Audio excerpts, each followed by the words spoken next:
Chapter 24. Every Monday was sharing day in Miss Hunter's classroom. Sharing didn't mean sharing at all. It meant telling about what you did over the weekend, or holding up some great thing you brought from home, and not passing it around because you didn't want it to get ruined. Who has something to share? Miss Hunter would begin. And at first no hand would go up, but finally Edwin or somebody would have something. Here's a stamp, he would say.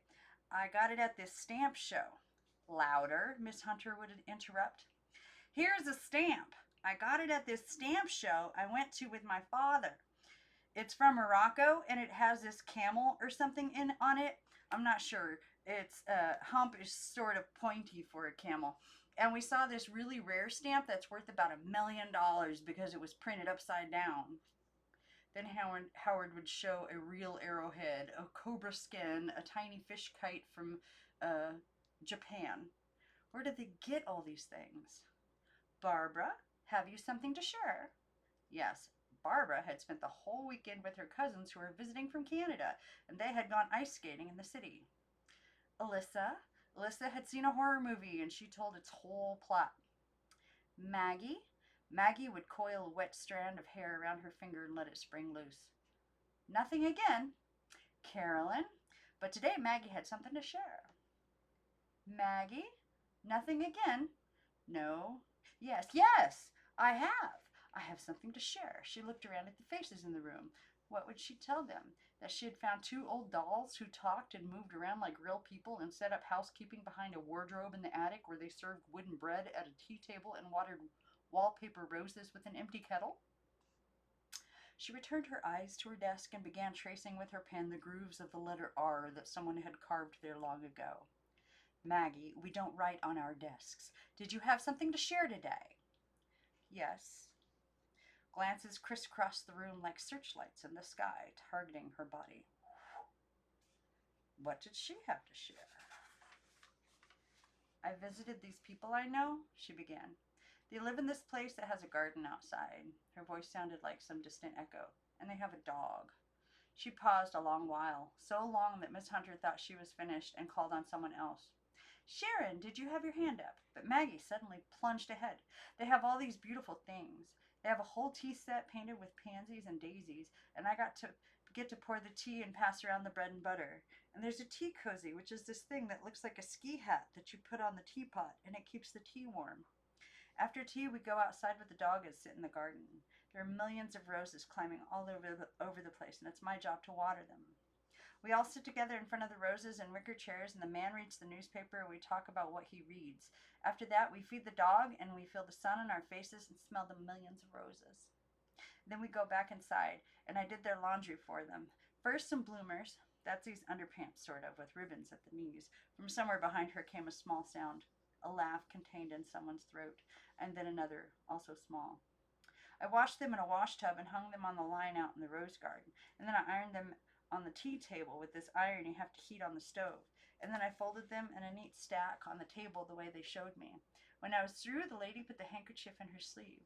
It was a good thing I came. They all need me here, need me there. I'm their caretaker, sort of. She was finished. There was silence in the room, and although she no longer spoke, she felt her voice lingering in the air. She opened her desk lid and rearranged the papers inside. Miss Hunter took a deep breath. Roses in January, Maggie. And finally, everybody could laugh.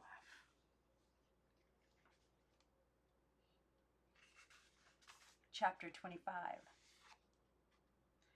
I skipped school today, Maggie said. I went out the front door, and then when my aunts went into the parlor, I sneaked in the back door and I came up here. She looked at Timothy John and Miss Christabel and waited for their responses. Then you'll have to learn some lessons from us, Miss Christabel said. Timothy John, what lessons do we know? Timothy John thought a while. Lessons, he said. We used to know lessons, didn't we, Miss Christabel? I can't seem to remember them, though. He consulted his scrap of newspaper. How about wash tubs? He asked after a while. Wash tubs aren't proper school subject, Miss Christabel said. She should be taught Latin or botany. Ah, yes, Latin, Timothy John answered, or botany. Which one is botany, animals or rocks? It's plants, Maggie told him. It's flowers, Miss Christabel said. Flowers, Timothy John exclaimed. Let's do that. He picked up Juniper in his basket and led the way into the garden. Now, he said when they had all arranged themselves in front of the roses on the wallpaper, we will start with the blossom. Who knows what the blossom is? Juniper, do you? But Juniper only growled in his basket. Maggie? Maggie tried to remember what she had learned in science once about blossoms. Something about sepals and stamens and pistons. No, that was cars. Pistils. No, something like that. It's the flower part with the petals, so you can tell if it's a rose, and where plants reproduce, she added, remembering something else.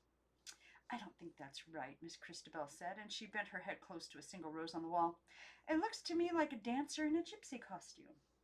She said, Don't you think so, Timothy John? Look, these are her scarves, crimson silk scarves. See how they float in the wind when she spins? I think the blossom must be a gypsy dancer. Timothy John bent over and examined the flower with her. Yes, and this bud is the gypsy baby. See? It's all swaddled in scraps and tatters. At any moment now it will kick its way out. Put your ear to the vine, Maggie, and see if you can hear it cry. Maggie did as she was told, half expecting to hear a tiny whimper from the flowered paper, but there was no sound, and she pulled away. I can't hear anything, she said. Then it must be asleep. Timothy John answered. What about the leaves? Who knows what leaves are, Maggie? Maggie looked at the green leaves twining up and down the trellis in their steady rhythm. Leaves, big rows, leaves, small rows, leaves, big rows, leaves, small rows. I don't know, she said. They store food or something. No, that wasn't right. What do leaves do? But Miss Christabel put her face up against the wall. They're for castanets, she said. They're the gypsies' castanets. Wait for the wind to blow and you'll hear them shake. There they go. Listen, Maggie. Maggie closed her eyes and imagined a faint clatter of slim wooden scoops shaking at her ear, but she tossed her head quickly and stared again at the design on the wallpaper. What kind of lesson was this anyway? There now, Timothy John declared. We have learned all about flowers today. You left out the thorns, Miss Christabel reminded him. The thorns, Timothy John exclaimed, and he let his hand dart from spot to spot on the wallpaper. Sharp, sharp, sharp, and he pulled his arm back rapidly. Maggie, tell everybody what thorns are. What were thorns? Those hidden arrows that made tiny beads of blood spring out on your fingertips. I don't know, she said. But you must know, Timothy John insisted. Look at them again. What do they make you think of? Maggie leaned down to look at the thorns on the wall. What did they make her think of? The little black barbs on the paper were blunt and harmless, beaded speckles among leaves and buds. Suddenly she had a thought. They're hooks, she said, for catching the gypsies' scarves on, so they won't blow away. Miss Christabel and Timothy John both stopped still. That's wonderful, Timothy John exclaimed. What a wonderful answer. Hooks to catch scarves on. Miss Christabel, isn't that wonderful? Maggie taught something to us today. Maggie, that was truly wonderful. Maggie thought about what she had said. It was nice, like a poem. She smiled a little. There were shimmering ribbons of rain at the window, and only the palest of light settled on the little table. The two dolls held their hands above the kettle. For warmth, they said, and their fingers now and then caught the faint glow of its copper dome. Maggie drew closer. It did seem warmer at the table, and looked across at the two doll faces, glowing, too, in the copper shine. She put her hand out to them for a quick moment. Please, she whispered, let me live here with you, all the time. We could have lessons, and I could make your tea and water the roses. You could be my teachers, and I could be your caretaker or something. We could belong to each other. But then you wouldn't be our visitor, Miss Christabel objected. I could be your all-the-time visitor, Maggie suggested. That's not a visitor, Miss Christabel answered. That's a member of the household. I could be that then. I could be the member of the household that takes care of you and fixes you when you break. That makes no sense at all, Timothy John said. Who would come to visit? But you didn't always have a visitor, Maggie said. What did you do before I came? Waited, Miss Christabel, said Miss Christabel. Waited for what? For our visitor. Maggie looked at them both. For me, you mean? All you did was wait for me? For how long? Until you came, Timothy John replied. No, I mean, how long have you been here? When did you first come? When did you first start waiting? When did we first come? Timothy John repeated, and he lifted his paper scrap to his face and studied a long time. Wednesday, he finally said. No, how many years ago? How many years ago was Wednesday? Timothy John asked Miss Christabel. A good many, she replied. A good many, he told Maggie, although there were many that were not good at all. Maggie looked at the newspaper. That's when you first came here, she said. When that newspaper is from? 18 something? But that's maybe 100 years ago. You've been here 100 years? 100 years. How many girls could have lived in the school downstairs all that time? 100? 200? 1,000? All those girls, all those years, and not one knew that no more than a few dozen yards away, a tiny household bustled, drank tea, watered roses, read, spoke, swept, petted a growling dog, and listened maybe. Maybe I could be both, Maggie said suddenly. Maybe I could be a member of the household and the visitor?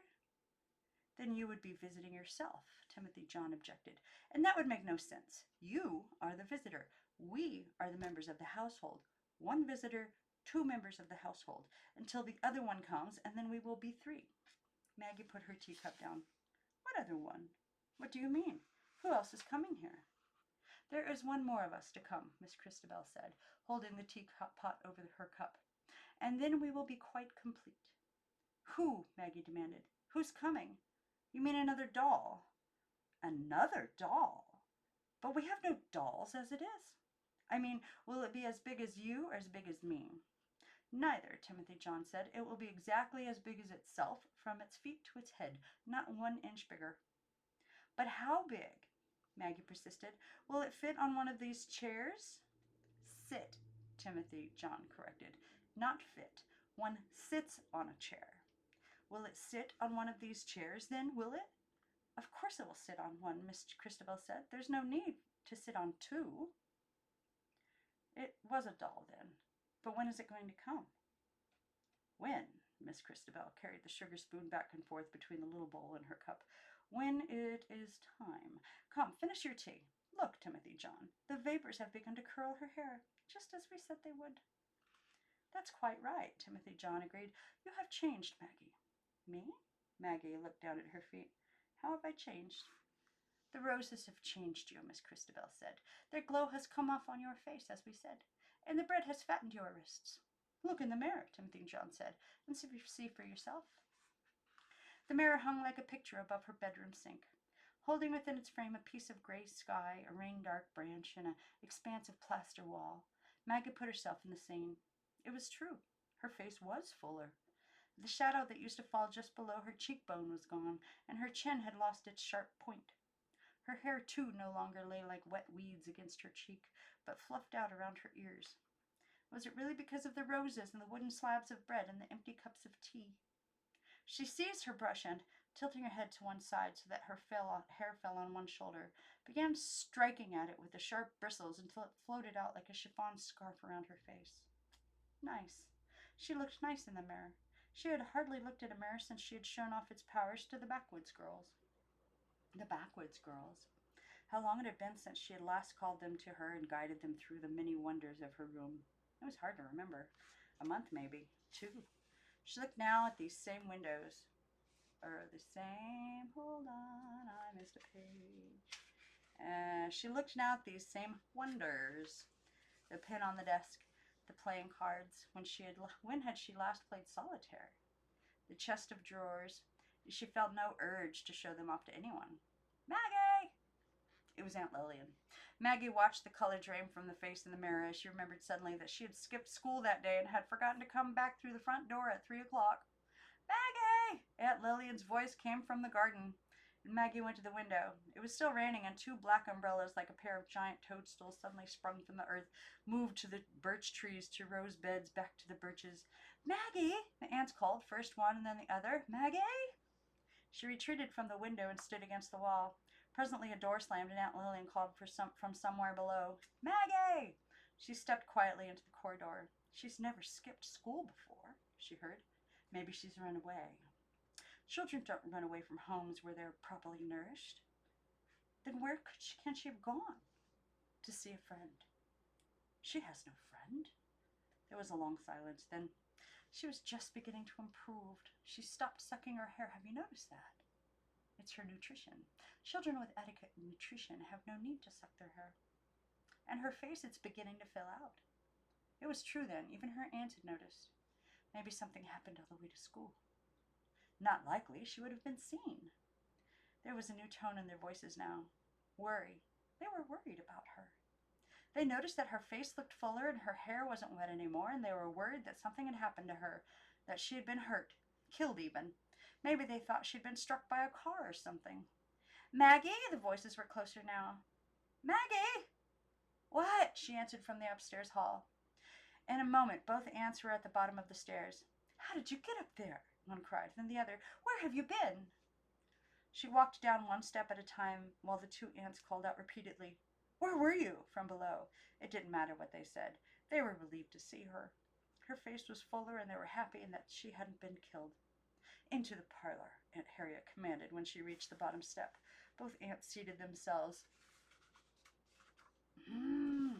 side by side on the sofa before they uttered another word, their gray hair and gray clothes fading into the gray of the cushions. Sit down, Aunt Lillian ordered. Why weren't you in school today? Aunt Harriet demanded. How did they know, come to think of it, that she had skipped school? I got sick, she answered. Sick? The nurse didn't say you were sick. She said you hadn't been to school at all. That was how. The nurse. I mean, I got sick on the way and I came back, and I didn't want to bother you, so I stayed outside in the fresh air. That was good. They liked fresh air. Anyway, it didn't matter what she said. They were glad she was alive. It's been raining all day, Aunt Lillian said. That was true. Little moist points were attacking the parlor windows even now. Why had she said that? You are keeping something from us. You are a sneak. You are a truant. You were hiding somewhere. What did you do? Where did you go? Maggie allowed her eyes to travel around the room like a slow train on a track, stopping here, starting up, stopping there. The man in the portrait gazed at her steadily from under his reddish hair. The woman in the next frame wore a handkerchief tucked into her sleeve. Did everybody do that in those days? A gray curtain, like an oblong of rain itself, hung at each rainy window. The ivory elephants marched in their silent parade, little ones first, big ones at the end, on the shelf of the curio cabinet. The china ballerina balanced on the tip of her shiny toe. Where did you go? What did you do? Answer! But Maggie didn't answer. Something had caught her eye. How was it that she had never noticed it before? She inched her chair sideways across the rug to get a better view, and lowered her head to her shoulder. Sit up straight or you will damage your spine. Behind the curio cabinet, at eye level now, a slender clasp had been driven into the wall, and from it, like a mouse in the grip of a claw, hung a small black key.